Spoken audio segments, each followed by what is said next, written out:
اعوذ باللہ من الشیطان الرجیم، بسم اللہ الرحمن الرحیم۔ آج پہلا روزہ ہے اور ہم اپنی سیریز کے پہلے موضوع پر بات چیت کریں گے۔ آج سے ہم جو سیریز آغاز کر رہے ہیں وہ قیامت کی علامات صغریٰ، چھوٹی علامات ہیں۔ علامات صغریٰ کے بیان میں جو موضوع سب سے پہلے جس علامت کو لیا جا رہا ہے، آپ جب بھی علامات قیامت کے ضمن میں اور پھر قیامت کی چھوٹی علامات کے ضمن میں احادیث کا مطالعہ کریں تو کثرت کے ساتھ جو موضوع بار بار سب سے زیادہ ریپیٹڈلی آتا ہے وہ موضوع ہمارا آج کا موضوع ہے، اور وہ ہے علم کا اٹھا لیا جانا۔ یعنی قرب قیامت میں حضور نے فرمایا، جہاں باقی بہت ساری علامات بیان فرماتے، وہاں پر یہ لازماً فرماتے کہ قرب قیامت میں علم اٹھا لیا جائے گا۔ علم بہت ساری چیزوں سے خود وابستہ ہے۔ قرآن نے علم کو تقویٰ کے ساتھ بھی وابستہ کہا، اور قرآن نے کہا کہ بے شک اللہ سے حقیقی طور پر وہی ڈرتے ہیں جو علماء یعنی علم والے ہیں۔ تو علم کو اٹھا لیا جائے گا۔ حضرت سیدنا ابو ہریرہ رضی اللہ تعالیٰ عنہ سے روایت ہے کہ حضور نبی اکرم صلی اللہ علیہ وآلہ وسلم نے فرمایا، لا تقوم الساعة حتی یقبض العلم۔ حضور نے فرمایا کہ بے شک لا تقوم الساعة، قیامت واقع نہیں ہوگی، حتی یہاں تک کہ یقبض العلم، علم کو قبض کر لیا جائے گا، علم کو سمیٹ لیا جائے گا۔ اور اس علم سے مراد لازماً علم نافع ہے جس کو سمیٹ لیا جائے گا۔ یہ صحیح بخاری حدیث نمبر 989 حدیث نمبر ہے، اور یہی صحیح مسلم میں کتاب العلم میں حدیث نمبر 2672 ہے، اور یہی مسند احمد ابن حنبل میں حدیث نمبر 8120 ہے کہ قیامت کے واقع ہونے سے پہلے علم سمیٹ لیا جائے گا۔ اچھا، اب یہ اسی نوعیت کی ایک اور روایت ہے، حضرت سیدنا عبداللہ ابن مسعود اور حضرت ابو موسیٰ اشعری رضی اللہ عنہما سے روایت مروی ہے۔ فرماتے ہیں کہ قیامت سے کچھ عرصہ پہلے حضور نے فرمایا کہ علم کو سمیٹ لیا جائے گا۔ ایک ایسا زمانہ آئے گا کہ علم کو سمیٹ لیا جائے گا، ینزل فیہ الجہل، اس وقت جہالت کو نازل کیا جائے گا، ویرفع فیہ العلم، اور علم کو اٹھا لیا جائے گا۔ یعنی جہالت نازل ہوگی، جہالت اترے گی، ہر طرف جہالت کا دورہ ہوگا اور علم کو اٹھا لیا جائے گا۔ یہ حدیث پاک بھی صحیح بخاری میں ہے، حدیث نمبر 6653 6653، اور صحیح مسلم میں بھی حدیث ہے 2672 نمبر حدیث ہے، اور مسند احمد ابن حنبل میں بھی ہے 3695 نمبر حدیث پاک۔ اس کے بعد آگے اب یہ دو احادیث سے ہمیں یہ پتہ چل گیا کہ علامت کبریٰ میں علامت صغریٰ میں ایک اہم ترین علامت ہے علم کا اٹھ جانا۔ اب کنفیوژن ہمارے لوگوں میں یہ ہوتی ہے کہ علم کے اٹھ جانے سے مراد کیا ہے۔ ہم احادیث ہی کی روشنی میں یہ عرض کریں گے کہ علم سے اٹھ جانے سے 7 طرح کی توجیحات مراد ہیں، اور 7 کی 7 توجیحات احادیث کے اندر خود حضور علیہ السلام نے بیان فرمائی۔ پہلی توجیح حضرت عبداللہ بن عمرو بن العاص رضی اللہ تعالیٰ عنہ نے بیان فرمائی۔ یہ حدیث پاک صحیح بخاری کتاب النکاح حدیث نمبر 4933 میں فرمایا کہ اللہ علم کو اس طرح نہیں اٹھائے گا کہ لوگوں کے سینوں سے نکال لے۔ یہ نہیں ہوگا کہ کوئی عالم ہی نہ رہے یا کسی کو پتہ ہی نہ ہو کہ علم کیا ہوتا ہے، ایسے نہیں اٹھائے گا، بلکہ اللہ علماء کو ایک ایک کر کے اٹھاتا رہے گا۔ یعنی وہ جو علم کا اصل ادراک رکھنے والے دانشمند علماء کرام ہوں گے اور علم نافع والے لوگ ہوں گے، عقائد صحیحہ والے لوگ ہوں گے، ان کو اٹھا لے گا ایک ایک کر کے، یہاں تک کہ جب کوئی عالم نہیں رہے گا تو لوگ جہلاء کو اپنا امام بنا لیں گے اور رہنما بنا لیں گے۔ اور جب ان سے پوچھا گیا اور جب ان سے وہ پوچھیں گے تو وہ بغیر علم کے فتویٰ دیں گے،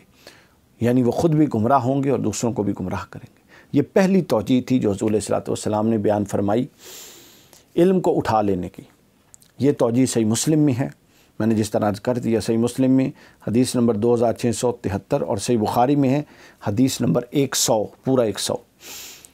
دوسری توجیہ علم کو اٹھا دینے کی وہ بھی حدیث پاک ہی میں بیان ہوئی ہے، اور وہ مسند احمد بن حنبل میں بیان ہوئی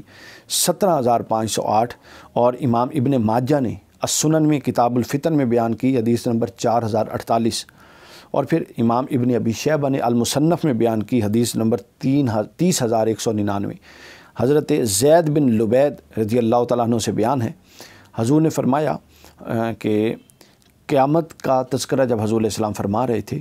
تو فرمایا کہ یہ کس وقت ہوگا، کیسے ہوگا کہ علم جاتا رہے گا، سوال پوچھا تو حضور علیہ السلام نے فرمایا کہ اے زیاد، تیری ماں تجھے روئے، میں تجھے مدینے کے فقیہ ترین لوگوں میں سے سمجھتا تھا، پھر اس کے بعد آپ نے فرمایا اَوَ لَيْسَ هَٰذِهِ الْيَهُودُ وَالنَّصَارَىٰ يَقْرَؤُونَ التَّوْرَاةَ وَالْإِنْجِيلَ لَا يَعْمَلُونَ بِشَيْءٍ مِّمَّا فِيهَا، کیا اہل بیت کیا تو نہیں دیکھتا کہ جو یہود ہیں اور نصارہ ہیں وہ تورات اور انجیل پڑھتے ہیں، اس کا مطالعہ کرتے ہیں، لیکن ان کی کسی بات پر عمل نہیں کرتے؟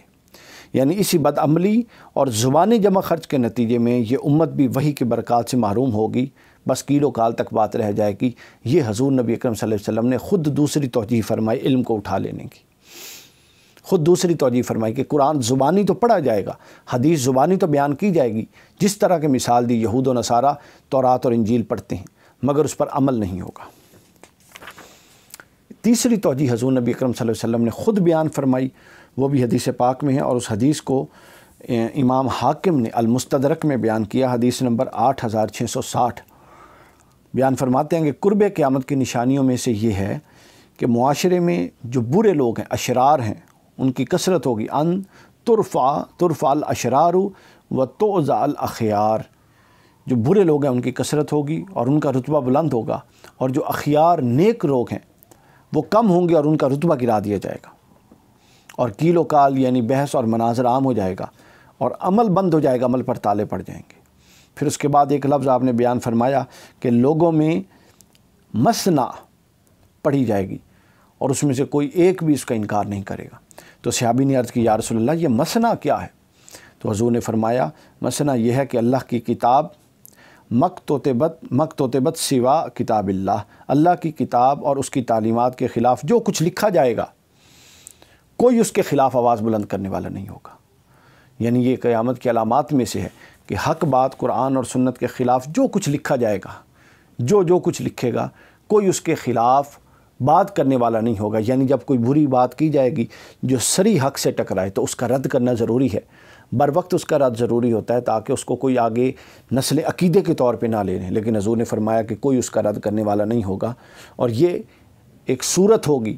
علم صالح اٹھا لینے کی، یعنی جب علم باطل آئے گا اور ہر کوئی اس کو قبول کرنے لگ جائے گا اور کوئی اس کے مد مقابل بولنے والا نہیں ہوگا، تو گویا یہ ایک توجیہ ہے، علم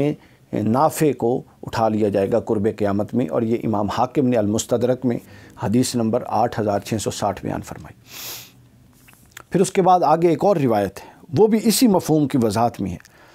یہ جو چوتھی توجیہ نہیں، اس کے بعد ہم پانچویں توجیہ کی طرف چلتے ہیں۔ یہ چوتھی توجیہ میں نے عرض کر دی۔ پھر علم اٹھا لینے کی پانچویں توجیہ حضرت ابو قلابہ رضی اللہ تعالیٰ عنہ بیان کرتے ہیں، اور انہوں نے حضرت عبداللہ ابن مسعود سے بیان کیا۔ بیان فرماتے ہیں پچھلی یہ تمام بات کو بھی جاری کرتے ہوئے آگے اضافہ فرمایا کہ ان قریب تم ایسے لوگوں کو پاؤ گے جن کا یہ دعویٰ ہوگا کہ وہ قرآن کی دعوت دے رہے ہیں، حالانکہ انہوں نے کتاب اللہ کو پس پشت ڈال دیا ہوگا، حالانکہ وہ کتاب اللہ کو پس پشت ڈال چکے ہوں گے، اور اس لیے دین میں نئی باتیں شامل کریں گے، لا حاصل موشگافیاں کریں گے، غیر ضروری غور و خوض کریں گے، اور اسلاف اور صالحین کے رستے سے ہٹ جائیں گے۔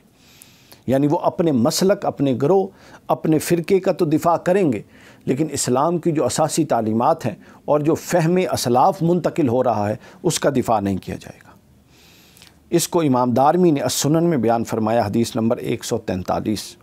اور امام عبدالرزاق نے المصنف میں بیان کیا حدیث نمبر 20465۔ یہ پانچویں توجیہ تھی علم کے اٹھا لیے جانے کی۔ اس کے بعد چھٹی توجیہ جو علم کے اٹھا لیے جانے کی ہے وہ بھی حدیث پاک میں حضور نے خود بیان فرمائی، اور اس کو بھی حضرت عبداللہ بن مسعود نے نقل کیا، بیان فرمایا۔ حضرت عبداللہ بن مسعود اپنے کسی شاگرد کو علامات فتن، علامات قیامت بیان فرما رہے تھے، تو اس میں انہوں نے بیان فرمایا جس کو امام مالک بن انس نے الموطا حدیث نمبر 417 بیان کیا، اور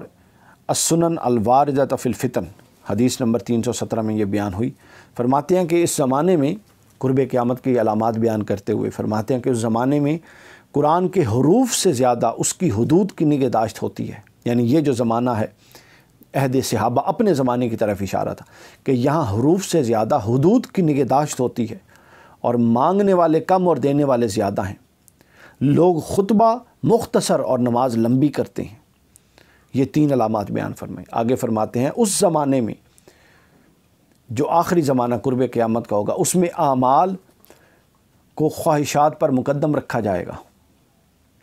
یعنی ہمارے زمانے میں تو یہ ہے کہ لوگ خواہشات کو پیچھے رکھتے ہیں اور اعمال مقدم رکھتے ہیں، لیکن آگے جو قرب قیامت کا زمانہ آئے گا اس میں اعمال کو پیچھے رکھا جائے گا، خواہشات کو مقدم رکھا جائے گا۔ اس میں قرآن کے الفاظ کی زیادہ حفاظت کی جائے گی جبکہ اس کی حدود کی حفاظت نہیں کی جائے گی۔ پھر فرمایا اس میں مانگنے والوں کی بھیڑ ہوگی، دینے والے کم ہوں گے، اور پھر فرمایا کہ اس میں تقریریں لمبی چوڑی کی جائیں گی لیکن نماز مختصر پڑھی جائے گی۔ یہ ایک پورا نقشہ بیان کر دیا علم کے اٹھ جانے کا، اس کا ایک ملٹی ڈائمینشنل قسم کا اسپیکٹ پورا واضح کر دیا کہ یہ ہے حالات اس وقت میں، کہ اس وقت میں نماز کی حدود یعنی حقیقی قرآن و سنت کی تعلیمات، قرآن کی حدود جو ہیں ان کا لحاظ رکھا جاتا ہے، الفاظ کے پیچھے نہیں پڑا جاتا۔ لیکن قرب قیامت میں اب ہم الفاظ کے پیچھے ہیں، کس نے کیا پڑھ دیا، زیر زبر اوپر نیچے کر دی، الفاظ کا ادائیگی کیا ہے، یہ بڑی ضروری چیزیں ہیں، لیکن انہی کے پیچھے پڑھ کے اعمال سے توجہ ہٹ جائے گی۔ اس دور میں نمازیں کثیر طویل تھیں، بحث کم تھی، آج بحث زیادہ ہے، نمازیں کم ہیں۔ تو یہ ایک پورا انہوں نے توجیہ بیان فرما دی حضرت عبداللہ ابن مسعود نے کہ یوں علم کو اٹھا لیا جائے گا۔ یہ اس کی چھٹی توجیہ تھی جو بیان فرمائی گئی۔ اب اس کی آخری اور ساتویں توجیہ کی طرف چلتے ہیں۔ ساتویں توجیہ جو بیان ہوئی ہے یہ بھی حدیث پاک میں بیان ہوئی، اور یہ حدیث پاک امام دارمی نے السنن میں بیان فرمائی، حدیث نمبر 188 بیان فرماتے ہیں۔ پوری تفصیل طویل حدیث ہے، بیان کرتے ہوئے آخری حصہ یہ ہے کہ آخر میں قیامت میں جب قحط الرجال ہوگا اور وہ ایک ایسا زمانہ آئے گا کہ اس میں بعض ایسے لوگ پیدا ہوں گے جو دینی مسائل کو محض اپنی ذاتی قیاس آرائی سے حل کرنے کی کوشش کریں گے، یعنی وہ نہ قرآن سے رہنمائی لیں گے نہ سنت سے رہنمائی لیں گے، اور مطلق اپنے قیاس پر پوری کی پوری مقدمے کو قائم کریں گے، اور ہم دیکھ رہے ہیں کہ ایسے لوگ موجود ہیں۔ لہٰذا آپ جب بھی نہ قیاس اور عقل کا استعمال ممنوع ہے، لیکن یہ تابع ہونا چاہیے قرآن اور سنت کی تعلیمات کے، یعنی آپ کو جو بنیادی شعور قرآن دے اور سنت دے اس کے مطابق میں آپ عقل کا استعمال کریں، شعور کا استعمال کریں تو وہ درست ہے۔